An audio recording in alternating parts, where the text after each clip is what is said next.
That was our fire intro. For those of you listening to the podcast version, yeah, you have to go on the YouTube version and watch the intro from Mike Avelli. He's on Twitter. He is a Sports Illustrated video editor. It's sick. So we're back, Raiding the Kingdom. It gets you amped up. It does. It does. Good work. So here we are at episode 141, Frozen Fins. Our episode last week, we had some technical difficulties, aka my son's intruding on the episode every 5 minutes. So Coach and I are back at it, reviewing Wild Card Weekend, which the Raiders had no part of, and previewing, per usual, unfortunately, and previewing the Divisional Round, which is, I mean, I'm very excited. I'm just not involved, really, besides running my mouth about stuff. But you, Coach, are heavily involved because the Chiefs played the Dolphins. And how'd that go? Went good. Was an epically cold day or night in Kansas City. Which you could have gone to, and I tried to talk you into, but you wouldn't. Yeah, you tried to get me to go into it. Had some plans Saturday. Obviously, you know, the Chiefs should trump all of those. Really just didn't want to freeze my balls off. I saw 15 people were hospitalized. Probably. Yeah, so it's frostbite. Yeah. I've in previous situations in my life, I have frozen or been extremely cold to that extent, like it is in KC, just a little bit more intense than that. Didn't really want to just freeze my off by choice.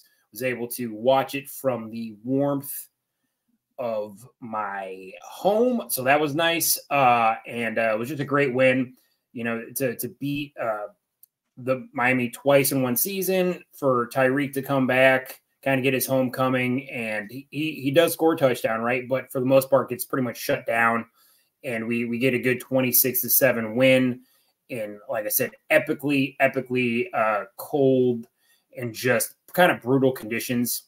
Harrison Butker came up huge again, as he has been pretty much all season. He's only missed a field goal, an extra point. And Isaiah Pacheco ran the rock, did his thing, scored a touchdown, had like 89 yards. Patrick Mahomes did his thing. Rashee Rice has continued just this towards this latter part of the season, just emerging as our best weapon, or maybe not necessarily our best weapon, but definitely our best receiver by far. And we got the job done, and I know the Dolphins had a lot of injuries, and people will make excuses. They're not used to the cold weather, blah, blah, blah. That's football, man. I mean, it is what it is. And it's not our fault that, Miami's got perfect weather and that's where you play. You got to come to KC and, and get a little bit of test of that nice cold Midwest weather. And Miami had every opportunity to not be in that position, right? So they really have only themselves to blame for that. And we got the dub, and we are moving on to Buffalo to have another incredibly cool game against the Bills. But we'll talk about that in a minute. But I was very happy with the way we played. We definitely kind of looked like the old Chiefs. Arrowhead was rocking. Everyone was swag surfing, right? We were swag surfing. That was really bad. Yeah, I saw the swag surfing. We were swag surfing. So when that was happening, man, I wish I was there swag surfing with everyone else. With Taylor and Brittany and the Taylor crew. And Brittany and, all them. Girls. Got the win. That's what matters most. We're on to a incredibly tough game, like I just was saying. But it feels good to get that wild card win. And now it's time for Patty to go on the road for the first time in the playoffs. First time ever, which is an incredible stat considering he's been in the playoffs every year that he's been in the NFL. It's always been the Arrowhead Invitational. And he's got to go, I don't want to necessarily say it's a legacy thing, but it definitely just builds on his legend, builds on his legacy if he can go up to Buffalo and beat a tough Bills game in their home stadium and take out Josh Allen, who's just like, I guess I'd be like his arch nemesis, right? It's kind of like the Brady Manning thing. So I think though it's more created by the Bills fans, like, and I'm definitely not advocating for Patrick Mahomes, but Mahomes has never lost in the divisional round. right. You guys had the famous 13-second Grim Reaper thing. Like Josh Allen has been doing his best Mahomes impression since he got in the league. Oh yeah, I remember 100%. his first year, he was talking about how he could throw it out of the stadium too and all that. But he was also, throwing the ball to the other team a lot. And yeah, it kind of annoyed me because I'm like, win games and then start comparing yourself, I'll say this. So I was thinking about this. Sometimes like I try and pregame in my head when we're doing these podcast episodes. And I'm thinking to myself, Josh Allen and the Bills are not a team that have like a lot of hate for. It's not like the Raiders or like the Bengals or Broncos or Chargers or anything like that. I think it's like a mutual respect. It's kind of like, hey, F you, but then you kind of like give each other a little dab, like good game. Right. Because it's all good fun. But like, Josh Allen is an incredible quarterback, incredible athlete. Kind of like if you're going to a lab and you're kind of building the ideal quarterback, it's a big, tall dude who's got an arm that can, throw a ball out of a stadium, right? Can take a hit, can take a run. 4-5, yeah. You run a 4-5, is able to move around and, evade tackles and get that extra couple yards if you need it. He'll donate his body to the cause.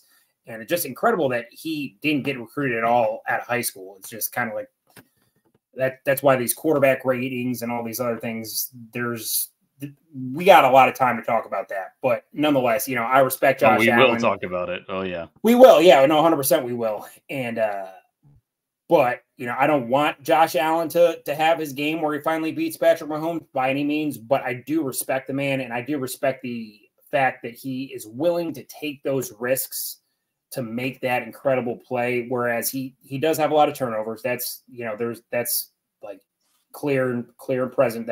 There's no way around that he does turn the ball over more than he should, but it also shows that he's willing to make those plays and take those risks to get his team to potentially win. And that's the type of guy that you want, who's willing to risk it all for the betterment of the team. Doesn't always work out, and I'm hoping Sunday that's the case again. But I don't have any hate towards Josh Allen. I don't hate this Bills team, and I'm just hoping for a good game and a KCW and first road win, playoff win for Mr. Patrick Levon Mahomes III. Yeah, so just from an outside perspective, when I was watching the playoffs games, I just don't see like a clear dominance really with anyone. Like we saw the Ravens and the 49ers that are actually going to play this weekend. I mean, you guys dominated the Dolphins, don't get me wrong, but just as far as like a lot of close battles, it wasn't that way. Like when you watched the Steelers and the Bills, like it was very clear from the beginning. I mean, the only game that was close was Lions-Rams. Yeah. Right. The Packers won at halftime. You guys shut them out for 3 quarters. They scored 7 points total. I shared a picture of Ralphie from the Christmas Story, or Ralphie's brother. He's wrapped up in all of his winter gear. That's what I said that the Dolphins defense looked like. They looked like they didn't want to tackle. They didn't want to be there. They were, excuse my French, they were half-ass tackling the whole, like, I was like, this is the Chiefs game. They want to be here. They look like they're having fun. They're into it. They look like Dolphins look like they just want to, like, let's get this over with. I want to go home, win or lose. Dolphins and the Eagles looked eerily similar in their That's a brilliant comparison right there. They didn't look like they necessarily really cared, man. And not at all. We'll talk a little bit more about the Eagles here in a minute, but the Dolphins didn't really come to play. I think they were dejected. I think they went in there, in my opinion, almost knowing that they really didn't have a shot. They were terrible in cold weather games. I don't have the stats in front of me of their actual record, but it's a lot to a little. They don't win much and they lose a lot. And this was the perfect weather, the perfect ideal. This is old school Chiefs football, right? This is Derek Thomas coming off the edge. You know what I mean? So this was what we needed to kind of get a little bit, how Stella got her groove back. This is kind of like, I think, how we got her groove back. And we, like I said, we're marching up to Buffalo, and we're, it's going to be a fight. It's going to be a dog fight. And we got to have the better dogs and more bite and get the win and move on to either Baltimore or back to Arrowhead. Yeah, it really wasn't much of a contest, to be honest. And I don't know if you've watched the in-season Hard Knocks on the Dolphins. I haven't had like a ton of look into his personality. Nothing wrong with the guy's personality, but he just seems like a very whatever. It could be a cultural thing, it could be whatever, but he just seems very laid back. The edge doesn't seem to be there. And he doesn't get hyped up like Mahomes or Josh Allen. He's not going to grab a dude by the face mask. Right, because I think like Joe Burrow is very composed, and you don't see him get that excited all that often, but he is a competitor. And I used to call him Joey Cool. Joey equals Joey doesn't care. I clearly, was wrong on that one. But as far as, the way, a little light on your face. Thanks, Coach. But the way that Tua kind of conducts himself, he just does, like, I think Tyreek Hill has a lot more fire in him than Tua. And I think the quarterback should have more than anyone else. And like Mahomes has that energy. And like how Max Crosby, like how jacked up he is, like that's fine. He's the leader of the defense, but the leader of your offense, your quarterback, should be that person. And Tua just seems very kind of like not a fuddy-duddy like Kirk Cousins, but just a different kind of relaxed mojo that I just don't think he has that fire that you need in he could be a backup, I think. I don't think he's going to be the guy. After what we've seen this season, I just don't think he's the guy. Unless he's going to have some crazy mindset adjustment. I don't think the fire's there. Tua, he is very hard to figure out. He's got talent. I don't know in between the ears after all the injuries and stuff like that. I forgot who was saying it it was on one of the football shows or one of the morning shows. They're talking about how Tua, when he was coming out of college, it was like he had a bad hip injury, right?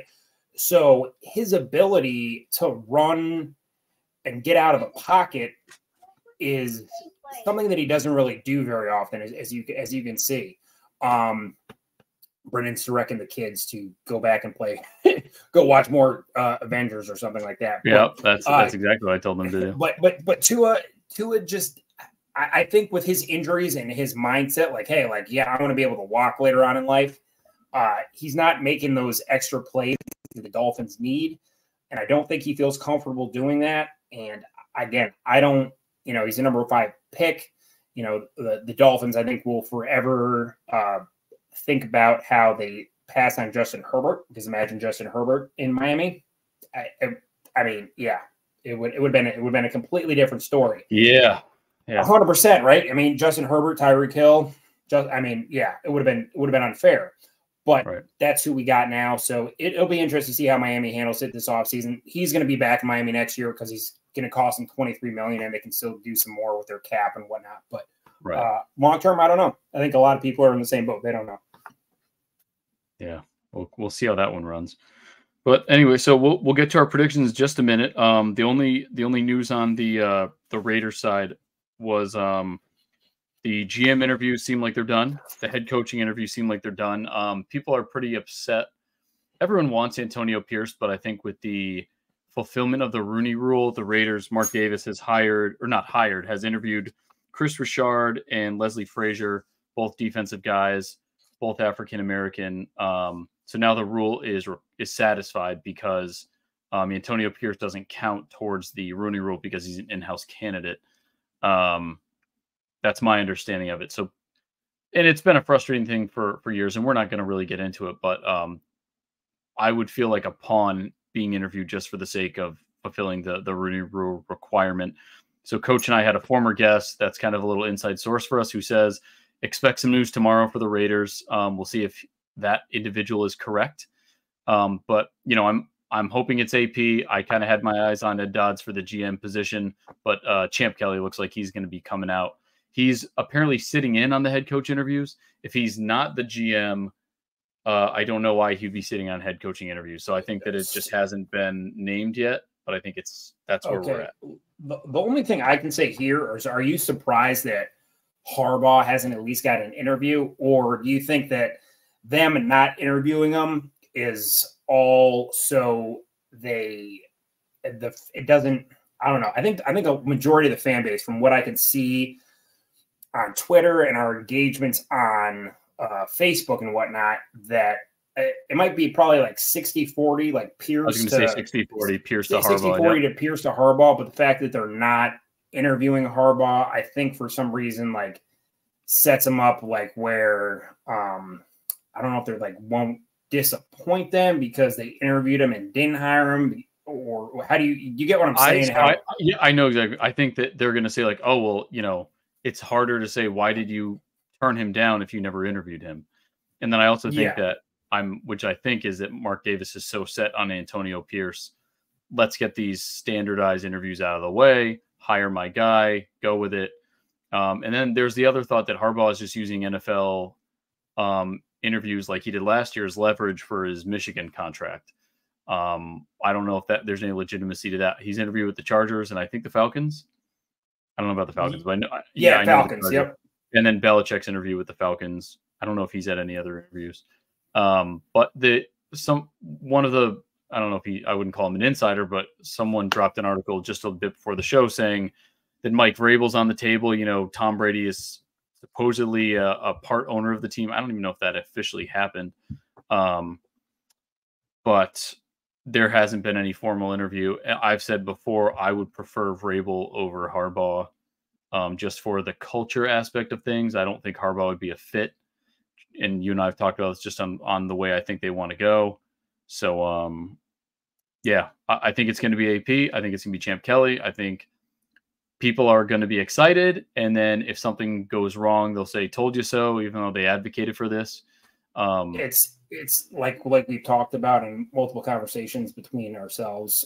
It's about either getting the head coach that's going to be able to, like, if you get Jim Harbaugh, right? You know he's going to come in, he's a winner, and he's going to help develop a quarterback, right? I think he's proved that in all stops that he's been at. Culturally, I think they're all about AP. I think he embodies what the Raiders are about. The team's 100%. Behind him, and 100% it. So it comes down to finding the right offensive coordinator to come in, and whatever you guys do on the quarterback side, most likely draft one, the first round this year, or throw us for a loop and go sign like Kirk Cousins or something like that. But it's finding someone that's going to be able to work with a quarterback, Jaden him to work. Daniels, yeah, and get them where they need to be. So it'll be interesting to see. Exactly. But I hope AP gets it. I think he's earned it, and he embodies what the Raiders are about. I'm all for it. And it's the thing. There's a lot on the line. If he doesn't do well, they'll say, "Whoop, that's what happens when you hire a coach without a lot of experience. Whoop, that's what happens when you hire a linebackers coach. A guy that's not an offensive mind, whatever it is." But if he aligns himself with maybe some older an assistant head coach that has a good deal of experience that can kind of help guide him through. I know he's called, not Bill Parcells. Who is it? I don't know, but Tom Coughlin for advice and things of that nature. That's what he did when he first got the interim tag. So, so if he does something like that, just keep some kind of old heads in the loop to help guide him through it. I think that would be beneficial. So we'll see. Apparently, we're recording tonight on Wednesday. We'll see what Thursday brings. But now let's get into our predictions. We had some surprises over the weekend. The Browns lost, the Packers won, the Rams lost, the Bills won, the Bucks won. Coach leads me 4-3 in our predictions. I had the Eagles winning, and as Coach and I said earlier, they were a dumpster fire. The fact that Nick Sirianni hasn't been fired is a surprise, but I think if he gets a chance to find two coordinators that can turn it around, it shows his ineptitude with the two coordinators leaving, that he was guided by others, and that's a lot of head coaches. Your coordinators play a huge role, and that's why you see a lot of coordinators get get head coaching jobs usually, because these NFL execs and these guys that watch the game can tell, and you get the insiders and be like, hey, this like Ben Johnson from Detroit. My guess is he ends up in Washington, right? They have money, they have a bunch of cap room, they got a new GM. That's Seattle just sent a request out. He would do so. Well.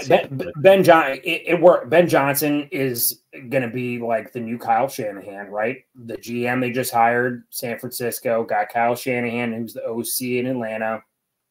Detroit to Washington, Commanders. That's my bet. It'll be the Johnson coaching tree. Will be it'll next. be the Johnson coaching tree. Yep. The Shanahan, the McVay, the Johnson. The big old Johnson.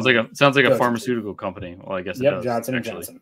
Johnson and Johnson. Perfect. Right aligned with Travis Kelce and Pfizer. Perfect. Yes. All right. So divisional round predictions. Coach, we're going to do a separate playoff counter score. We don't know what the prize is. I am rocking my Jack Jones jersey, which was won through my regular season predictions. Coach is an honorable man and paid out. He didn't give me no doubt. He didn't give me the cheap. What's that site? I didn't. Yeah, one of them. He didn't go. Sites. He didn't DH gate me. No. DH gate. Yep, that's it. He didn't get me the goods. He got me the NFL shop legit.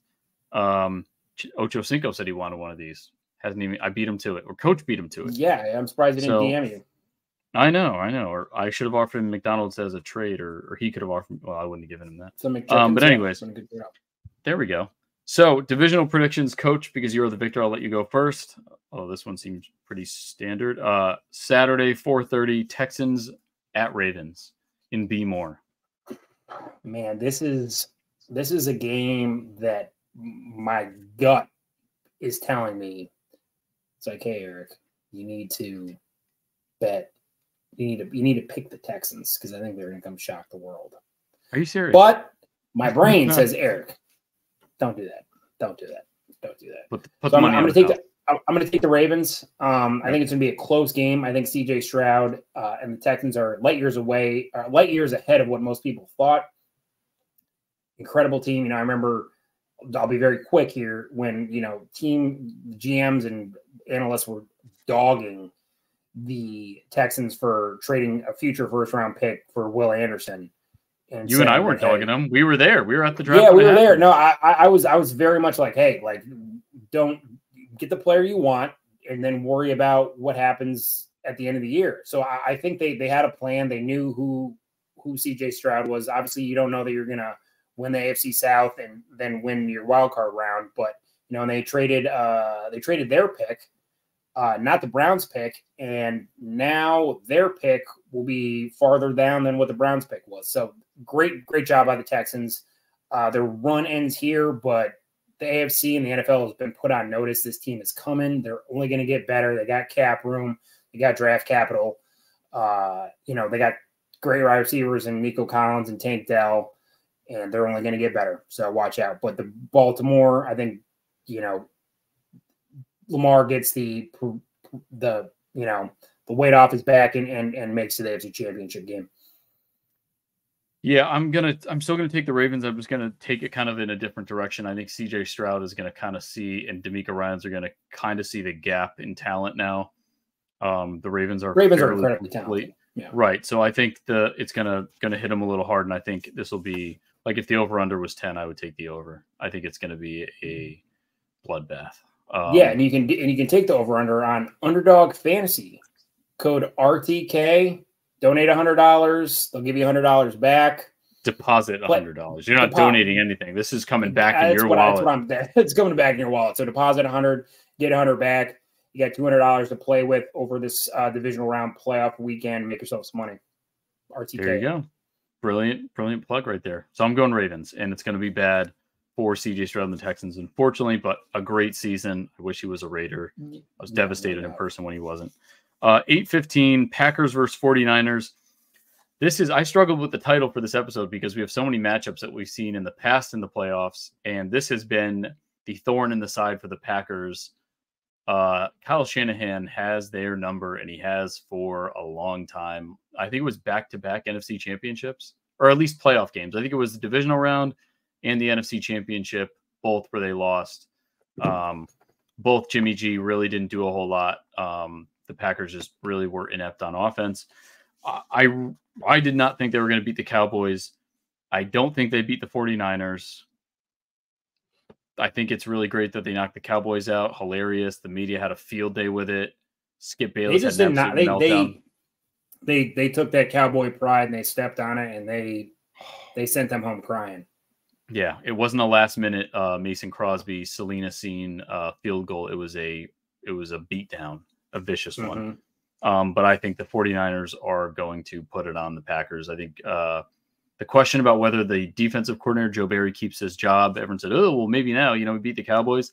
I think after this game, they're going to go back and be like, get Joe Barry, get him out of Green Bay. So I'm going to go 49ers, similar to the Ravens-Texans game, 49ers by 10 points, at least. Yeah, I give the Packers all the credit. Like I said, I told your brother, former co-host here, when it was a Senate podcast, when we were on a tripod of teams, that I would buy him a Packers authentic jersey if they made it to the Super Bowl.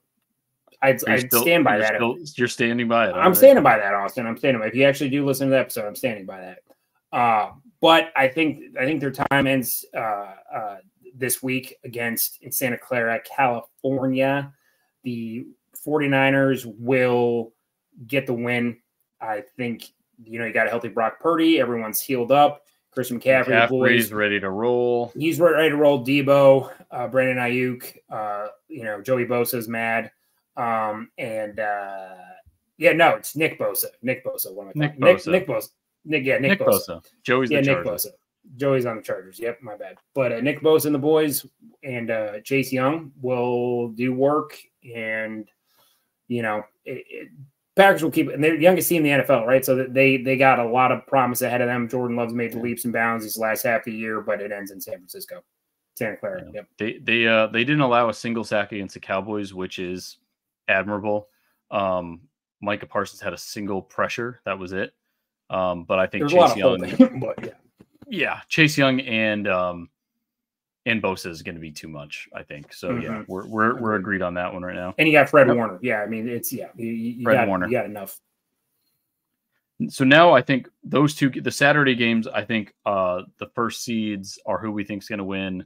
It's an easy prediction to make, but that is what it is. Sunday, I think they both could be close. Yep. But we'll see how we're going to go. So like the one I struggled with the most was the first one, 3:00 Bucks versus Lions. I didn't think the Bucks were going to beat the Eagles. I thought they were going to pull it together, get that playoff energy, and the Eagles would come out like, hey, this is if we lose, we're not going to the Super Bowl. All these expectations, all this money, all the fantastic draft and free agency dealings are gonna come to fruition. Wrong. Baker put it on him, and he's feeling it. I love the Lions story too much. I think I'm letting my bias run with me on this. They barely beat the Rams by the skin of their teeth. Some questionable ref calls for sure, but we could say that with every playoff game. I'm going to go with the Lions. I know Todd Bowles has been here. That's going to work against the Lions for sure. Dan Campbell's new to this. The dome question? Yeah. Do your research for fellow media people you out should there. not be allowed in a room again. I'm female, male, whatever you are, female, but you should not be allowed back. Yeah. Unless you come up with some. If you're going to ask a climate question, you should know whether it's an open stadium or if it has a dome. And as we know, when it rains, do you get wet? Yeah, I do. I do. But for me, this is tough, right? I've always been a Baker Mayfield proponent, man. I love his grit. I love his leadership. I think he got screwed out of a deal in Cleveland. They'd be better off with Baker. He just was injured, right? A couple years ago, I was like, this guy's that could be a T-shirt. Better off with Baker. Better off with Baker. That'd be good for the send that to DLC. There you go. Yeah, better off with Baker. But I'm going to take the Lions. I'm a Dan Campbell aficionado. Love the man. Love what he's about, and just his attitude about everything. He gets me hyped up, and I'm not even a diehard Lions fan. I got some friends that are Lions fans that are extremely excited about this team. It's the most expensive divisional round playoff game on SeatGeek. So when you have, or just on any divisional round when it comes to tickets, SeatGeek, promo code RTK, save yourself some money. It's essentially getting yourself like a free beer and also saving yourself some money on a ticket, right? Just if you even everything out. But it's worth it. If you're a diehard Lions fan, take advantage of it. I'm telling you, like, seeing your team in the playoffs and going to a game, it's special, right? And it's something, money can always be replaced. These memories are something that can't. So if you can afford it, go use the promo code and enjoy the game. But I think the Lions will take it. Jared Goff, Jahmyr Gibbs, Amon St. Brown. The boys will get it done, and they will go to San Francisco in an NFC Championship game. And who knows? Who knows? The world might end if the Lions go to the Super Bowl, but we've had a good run if that's the case. I bet there's some really good bets on that one though. Oh yeah, 1,000%. Eminem's put all of 8th Mile on the line. Oh, 100%. So yeah, I'm with you. So we're not going to have a difference of opinion for this. So all best case scenario for me is that I am still one behind you because I'm taking the Chiefs versus the Bills. We kind of went over it. I want to hug you right now, man. And I didn't want to. I see Raider, like after you saw, I had to defend myself as well. But the swag surfing video, maybe you want to physically vomit as a Raiders fan. And it's not that I hate Taylor Swift. I'm not a Britney fan by any means, but just the Chiefs dominating in the wild card game. The Raiders, we're just worried about our coach. We're not in contention for any kind of postseason fun. The swag surfing internally killed me. And that was tough to deal with. But I just don't think that Josh Allen is going to be able to stomach it. The win over the Steelers still did not convince me that they are contenders. I thought they would be in the beginning of the season, quickly dismissed. I think Stephon Diggs is going to ask for a trade after this game. It's going to be a loss. I think the Chiefs are on a strong wind right now. And the weather, why would it affect them? They just played in horrible weather in Kansas City. Going to Buffalo in the snow is not going to change anything. Mahomes is fairly healthy. Team is healthy. Sky Moore returned. So that's great. Oh, yeah. Yeah. I saw Kadarius Toney didn't make the stat sheet from the last game. No targets, no receptions, nothing. Anyways, I'm going Chiefs by 7. Chiefs by 7. I like that. It's a big game, like I've talked about previously. Just a couple minutes ago. It was just how I think this is a Patrick Mahomes locked in Grim Reaper mode, right? He is ready to go. The boys are ready to go. They're going to go up there and they're going to put it on the Bills. Okay. The Bills have been decimated by injuries in their defense. The Chiefs will take advantage of that. You got to pound the rock. You got to give it to Pacheco. You got to give it to Clyde. Patrick Mahomes seems to save up his runs for the playoffs when they're needed. Like I said, he's not afraid to take that hit. He's an animal. You saw what happened to his helmet. Cracked his helmet. Don't care. Kept going. Travis Kelce is motivated as well. They're ready. Now he's going to go, he's going to want to go out and win it for his brother who's going to retire, right? Defend the Kelce name. And they're going to get the win. Chris Jones, the boys, this is the last run with him. They're hungry. Stone Cold is ready to go. Chiefs are ready to go. I agree. I think we're going to win by a touchdown. I think it's going to come down to Patty Mahomes just showing more guts and showing more gusto than the Bills, and get the win. Go on to the AFC Championship in Baltimore. Let's get it. We've seen in playoffs that it's about who makes. You can make a certain amount of mistakes in a regular season game and still win. In the playoffs, teams are dialed in enough where it's really whoever makes the first mistake is the one that loses. So that's what it's going to come down to. So yes, I'm going Chiefs. So we agree on all of them. Ravens, Niners, Lions, Chiefs. We have the Texans, Packers, Bucks, and Bills losing. Now, before we wrap up our show, which we thought was going to be quick, it's still a bit of a longer one. We haven't done this in a couple weeks. We're going to do our Jackson Mahomes Award of Excellence. Obviously, it's an ironic award. You don't get this if you did something awesome. My award is going to George Pickens, who said you can't beat the Bills and the refs at the same time. This guy, time and time again this season, has shown that he's not, I won't say abiding by, but I think that Mike Tomlin tries to keep kind of a tight lid on his group. Like there's a reason Chase Claypool's not there anymore, that Juju was shipped out. Antonio Brown is a whole nother animal. But George Pickens just can't keep his mouth shut and can't keep his emotions in check. I have nothing wrong with being a competitor, but just shut up. Just shut up and focus. If you guys are playing well, you don't have to make comments like these. You can't put it all on the refs for everything. You guys have to be accountable. So George Pickens, I think it's his first. I think only our two-time winner is David Tepper. I think is our only two-time Jackson Mahomes Award of Excellence winner. So who's your winner, Coach? Pickens was a great choice. I'm going to go with Nick Sirianni. Great pick. Wanted to get all big and tough after the Chiefs game. Wanted to talk crap to the fans. 2-6 since that. Not the best idea. Ooh, Nick, good. yeah, not bueno, bro. 10-1, easy. What did he NFC do? favorite. This thing, or he did this? What did he do? He just was talking. I forgot what he said, but as he was leaving Arrowhead, he was talking crap to the fans. He liked that or something like that. Tried to do a little Kirk Cousins. I don't know how he still has a job. I don't know how McCarthy still has a job. But I forgot all about not McCarthy. A good look. He does still have his job. Yeah, not a good look. And they were like, I think, was it like something about 3rd and 4th downs? Like they didn't convert on any 3rd or 4th downs the entire playoffs. I mean, granted, they were just in one game, or it was some other stat I saw that Nick Sirianni's just not. He's not that guy. And Philly will throw batteries at you. They'll run you over and not even think twice about it. And Nick Sirianni is not on anyone's good list. So we'll see what happens. A lot of offseason stuff coming up that we'll obviously get into. But more importantly, we got the Chiefs game. I know it's went a little bit longer than we probably would have expected, but we appreciate everyone listening, and go Chiefs. We're excited about the playoffs. Let's see what happens, and let's ride.